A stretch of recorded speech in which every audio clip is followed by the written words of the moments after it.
Yo mga ka-review, I'm Don Sinasuri and welcome back sa Review Ko Review Mo. Pag-uusapan natin ang Green Bones. We follow Domingo Zamora aka Dennis Trillo, isang lalaking nakakulong for allegedly killing his own sister and pamangkin. Pero teka lang, hindi lang to kwento ng preso kasi may isa pang player, si Xavier Gonzaga aka Ruru Madrid, na isang prison guard na may sariling hugot. Classic tale of grief, justice, at vengeance in uniform. Basically, parang may dalawang apoy na pinagsama mo sa kulungan, tapos sinabuyan mo ng gasolina, yet ng screenplay ni Ricky Lee. Good luck na lang sa emotion mo. Okay, let's talk about Dennis Trillo muna. Grabe. May mga eksena dito na walang dialogue, pero damang-dama mo yung guilt, pain, at minsan, yung wala na lang talaga siyang pakialam sa mundo.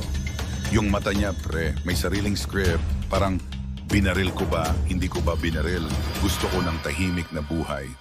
Tapos si Ruru Madrid naman, gulat ako. Hindi siya sidekick dito, hindi rin siya eye candy, actor siya, best. May sariling arc at yung intensity niya habang iniimbestigahan si Domingo, parang pinanood ko si Batman kung probinsyano. Ang pogi pa rin, pero galit na galit. Now, this is not a light movie. Walang pa-cute. Walang love angle na biglang pasingit. Ito ay tungkol sa guilt, redemption, at yung tanong na hanggang saan ka aabot para sa katotohanang gusto mo lang marinig.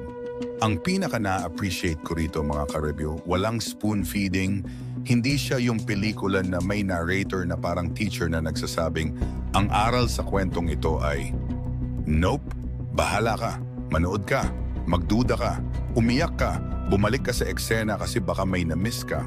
At wag nating kalimutan ang cinematography. Sobrang linis, as in every frame mukhang pinag-isipan, malinaw at stylized.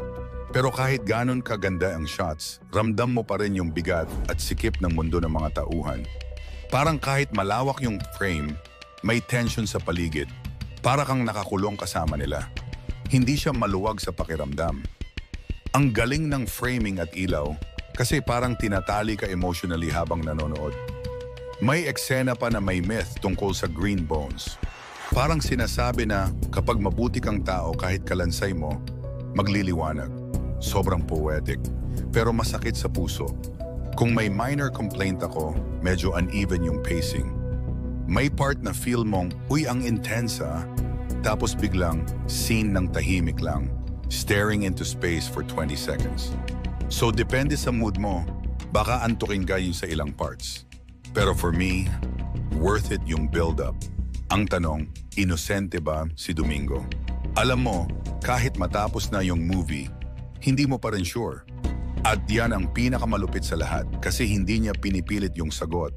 Ikaw ang magdedesisyon kung sinong masama, sinong tama, at kung sino talaga ang biktima. So mga ka-review, ang final rating ko for Green Bones is 9 out of 10 kalansay na mabango pa rin kahit patay. Great acting, moral ambiguity, strong visuals, and a script that respects your intelligence. -1 lang for pacing pero overall, worth it. Kung napanood mo na to, comment below. Team Zamora ka ba o Team Gonzaga? At kung hindi mo pa napapanood, go! I-add mo na sa Netflix mo bago ka ma-spoil. Muli ako si Don Sinasuri. This has been Review Ko, Review Mo, Review Ko muna. Ikaw naman!